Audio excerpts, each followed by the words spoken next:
அனைவருக்கும் வணக்கம். நான் வழக்கறிஞர் மேகராஜ் பாண்டியன், இந்து ராஷ்டிர சபா மதுரை மாவட்ட தலைவர்.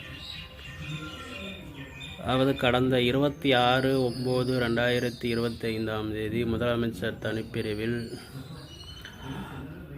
மதுரை மேலமாசி வீதி, கிருஷ்ணராயர் டேங்க், தெப்பக்குளம் தெரு மற்றும் மணிநகரம் மற்றும் மீனாட்சி பஜார் எதிரில் மற்றும் தயிர் மார்க்கெட் மற்றும் ஆரப்பாளையம் உட்பட பல்வேறு இடங்களில் மதுரை திமுக பொதுக்குழு உறுப்பினர் திரு PT மணிமாறன் அவர்கள் மாநகராட்சி சாலையை ஆக்கிரமிப்பு செய்து கடை நடத்தி வருகிறார் என்றும் அந்த ஆக்கிரமிப்பை அகற்றுவதற்கு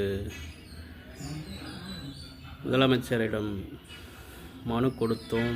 மனு மதுரை மாநகராட்சிக்கு ஃபார்வர்ட் செய்யப்பட்டது.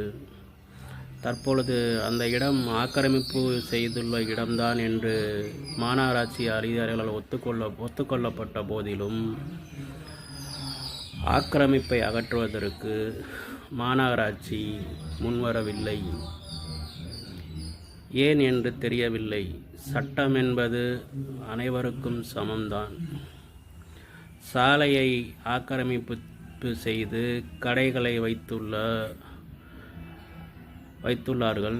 ஆனால் அந்த ஆக்கிரமிப்பை அகற்றுவதற்கு மாநகராட்சி தயக்கம் காட்டுகிறது. வெறும் அறிவுறுத்தல் மட்டும் வழங்கப்பட்டது என்று கூறி மனுவை முடித்துள்ளார்கள். அதாவது ஒரு சாதாரண மனிதன் மாநகராட்சியில் கடை போட்டிருந்தால் மாநகராட்சி என்ன வேகம் காட்டும் என்பது பொதுமக்களுக்கு தெரியும். அதிகாரம் பலம் இருந்தால் என்ன வேண்டுமானாலும் செய்யலாம் என்று மாநகராட்சி கருதுகிறதா? ஏற்கனவே இப்பொழுதுதான் 200 கோடி ரூபாய் ஊழல் புகாரில் மாநகராட்சி சிக்கியுள்ளது.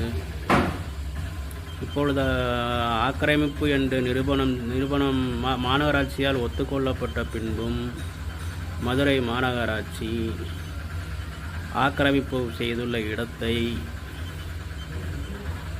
அகற்றுவதற்கு நடவடிக்கை எடுக்க தயங்குவது ஏன்? ஒருவேளை